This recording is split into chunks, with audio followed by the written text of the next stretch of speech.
Hey everybody, today I'm going to talk with you about the stage of grief that nobody talks about. So stay tuned.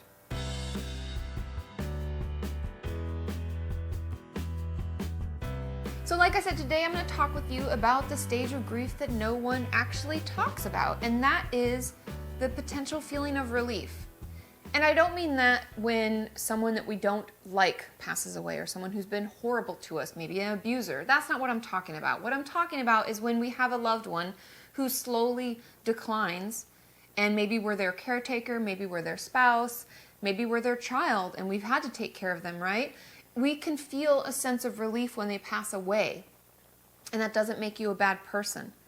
And I think that because nobody talks about this, a lot of people walk around with guilt for having this feeling. And so my hope today is that we talk about it so that you know that that feeling is okay and it's normal and it's part of the grieving process too.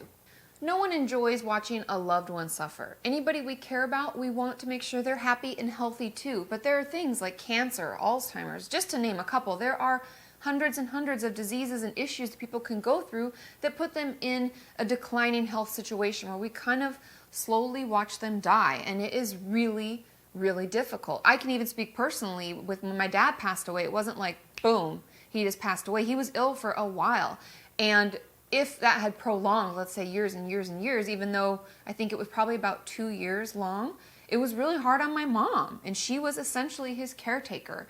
And I'm sure, and I actually know because she's the one that requested this video, hi Mom, that when you watch someone pass away and when they finally do, you have a sense of relief because no one likes to see anyone suffer and watching them decline and potentially lose a part of themselves. And so when we know the suffering is over, there's a sense of relief. We feel better knowing that they're, if you believe, are in a better place, or at least the suffering has ended. And for those of us who are their caretakers, it can be really emotionally and physically exhausting to do that. We may have to get up in the middle of the night. We may have to make ER runs. We may have to give them injections every day. Who knows? There's no end to the amount of things that we may have to do to take care of a loved one whose health is declining.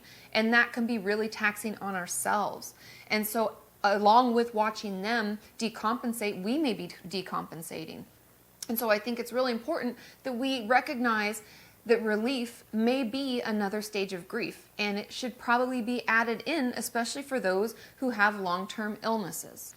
The main point of this video is to let you know that you are not alone. I honestly think that this should be another stage of grief because sometimes this is the initial response, is like, oh, it's over. They don't have to suffer anymore. I don't have to give them sponge baths every day and deal with explaining to them who their children are again. And all of that can be very painful for them and for you.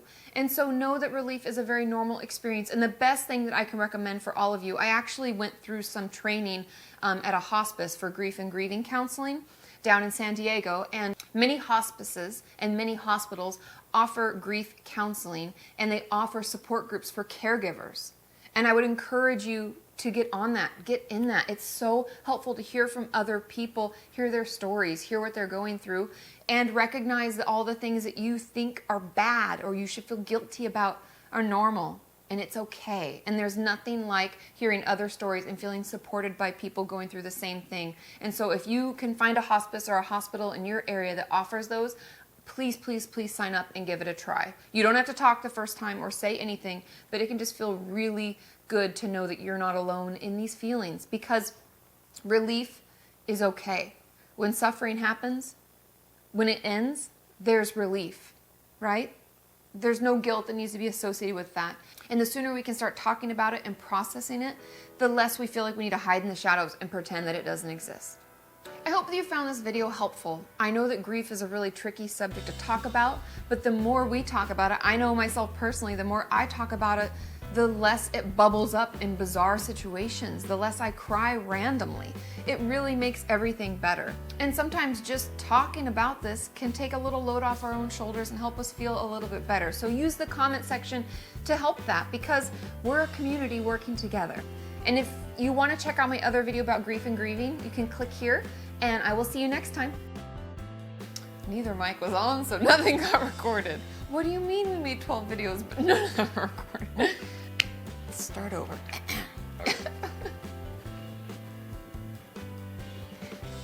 So today I'm going to talk with you about grief and grieving in a different, I know, dust your shoulders off, or I don't even know what the words are.